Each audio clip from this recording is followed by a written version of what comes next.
The number cannot be reached now. Please hang up and try again later.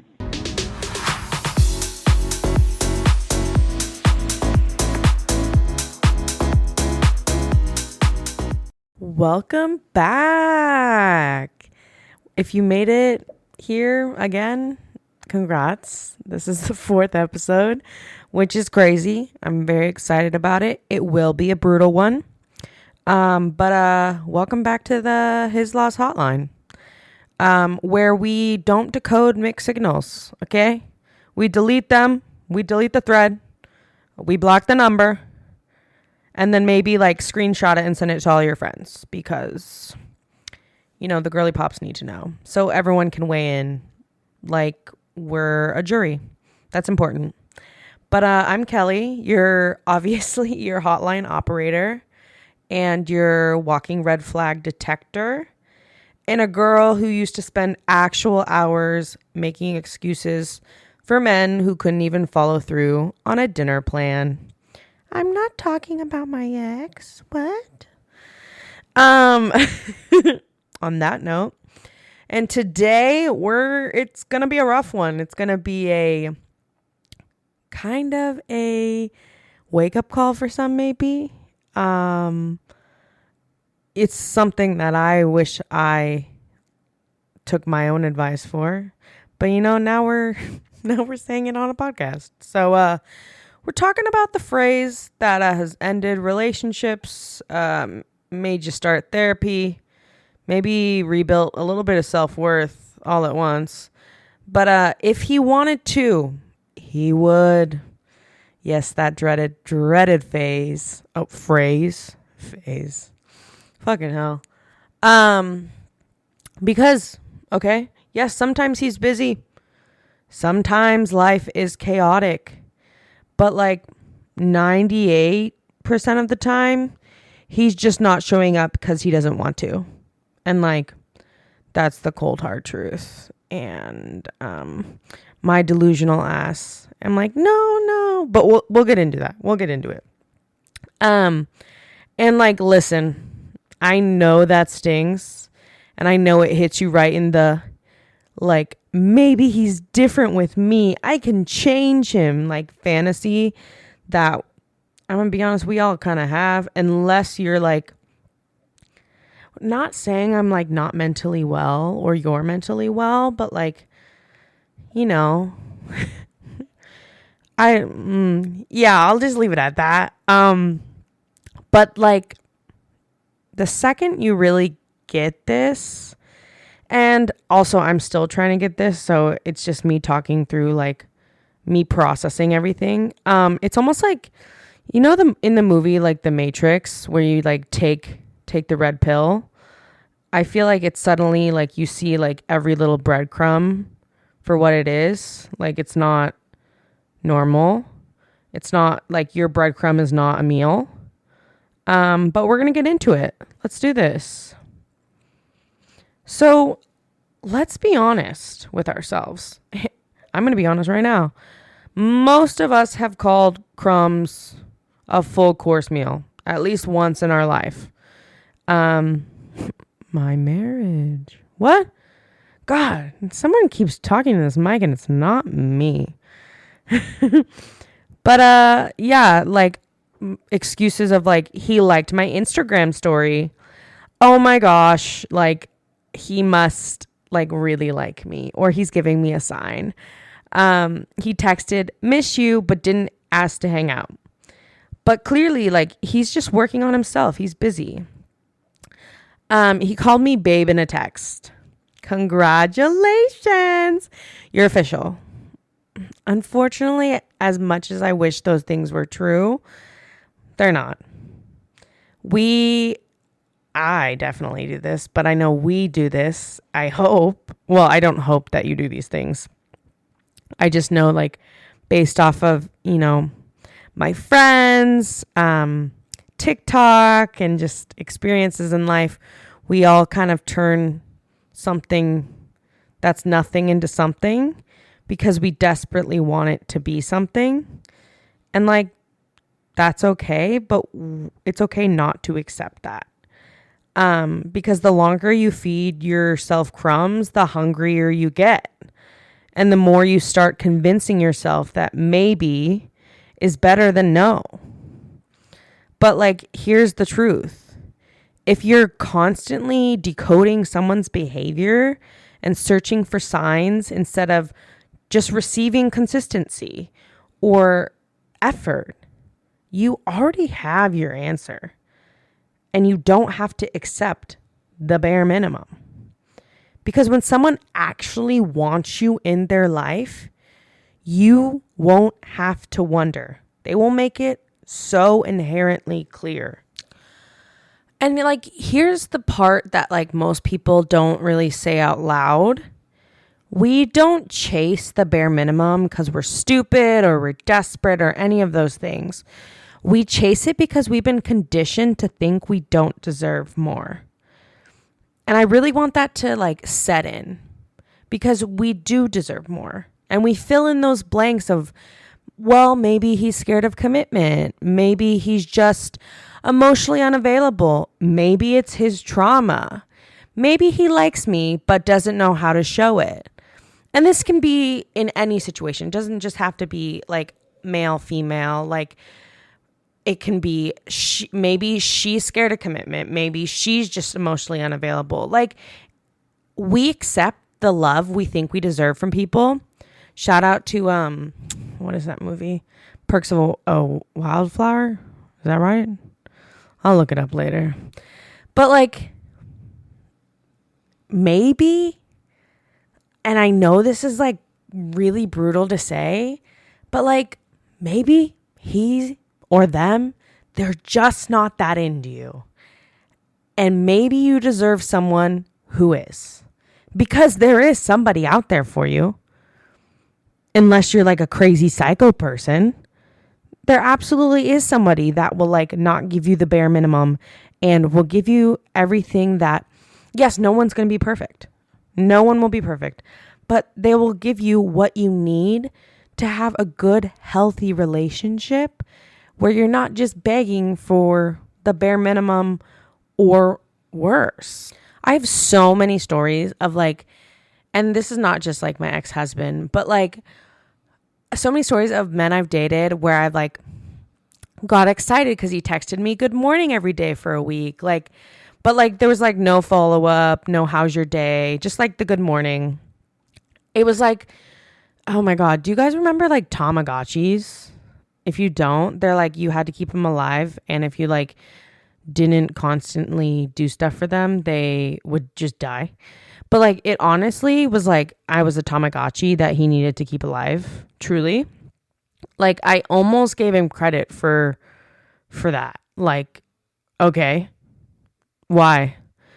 Because like, we make excuses, because if we admitted the truth that they're not choosing us, then we'd have to ask what that says about us.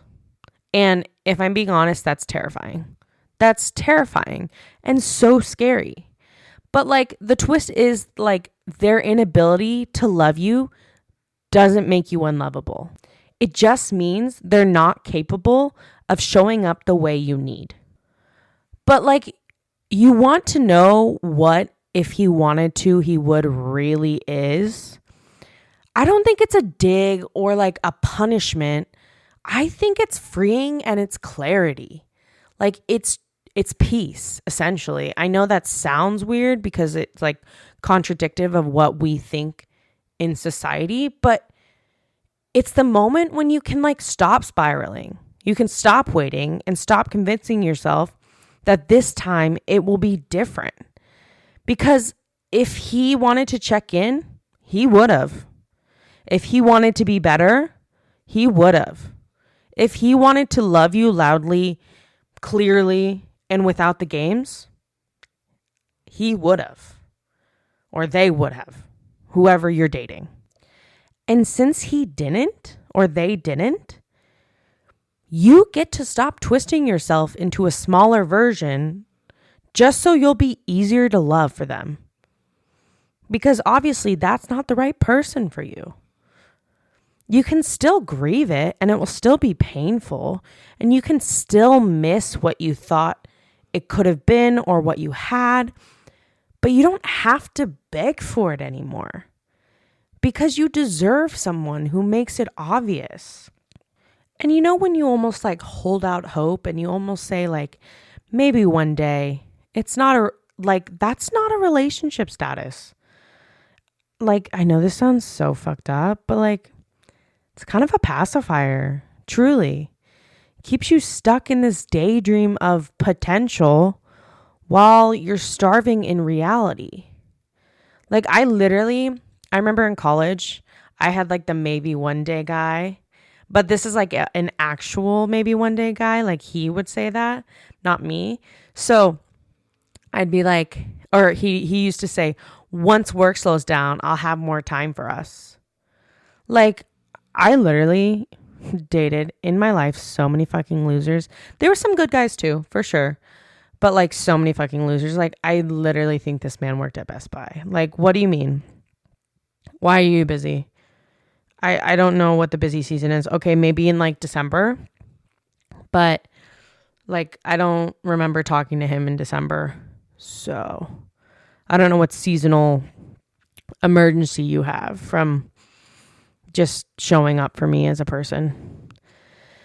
But like, I think what I have done my whole life, and also maybe you have too, is we fall in love with the idea of them. The future version that texts first and shows up and apologizes and changes. And yeah, those things can happen. It's rare, but those things can happen if there's growth and there's change and things like that. But a lot of the times we're waiting for the shoe, the good shoe to drop, essentially. I think, honestly, we're waiting on potential. You're dating potential when you are waiting for that future version. And you're dating his patterns. Honestly, that was all of my marriage. I was married to his potential of who I could see in the future and who we were working for in the future. But that wasn't what was standing right in front of me.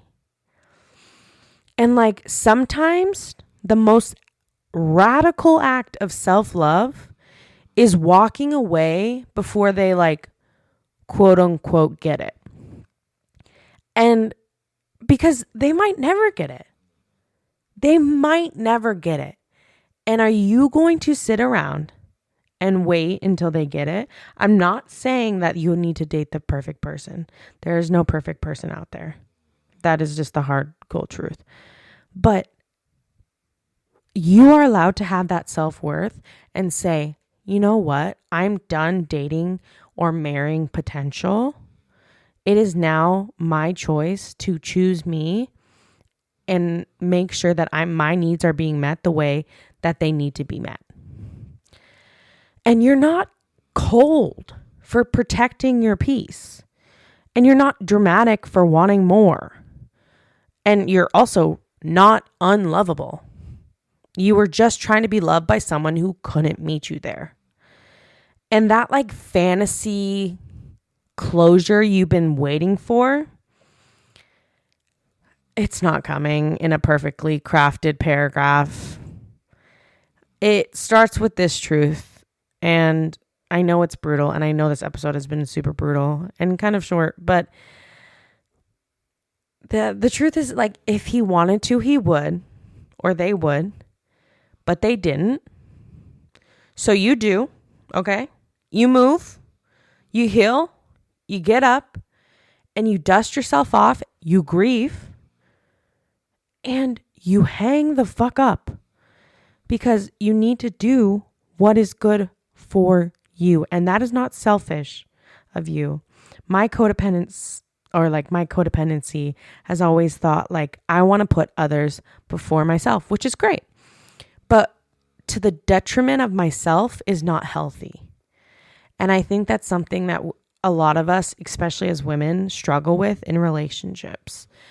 And I may be the only one, and so be it. But I doubt I am, hopefully. I don't know, maybe not hopefully.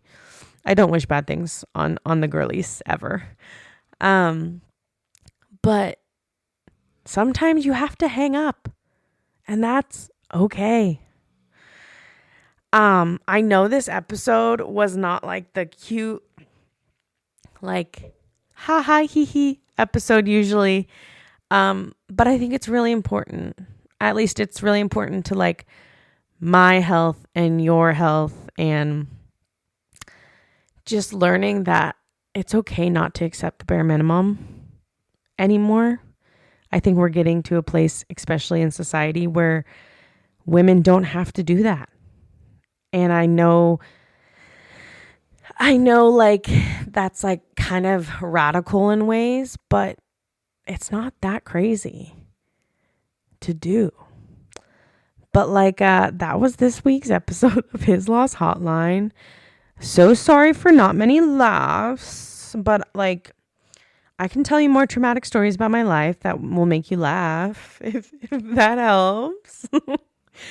But like if you're still rationalizing his behavior, their behavior, or rereading old text, or convincing yourself he might come around, just know you really don't need to decode mixed signals when the message is already so clear.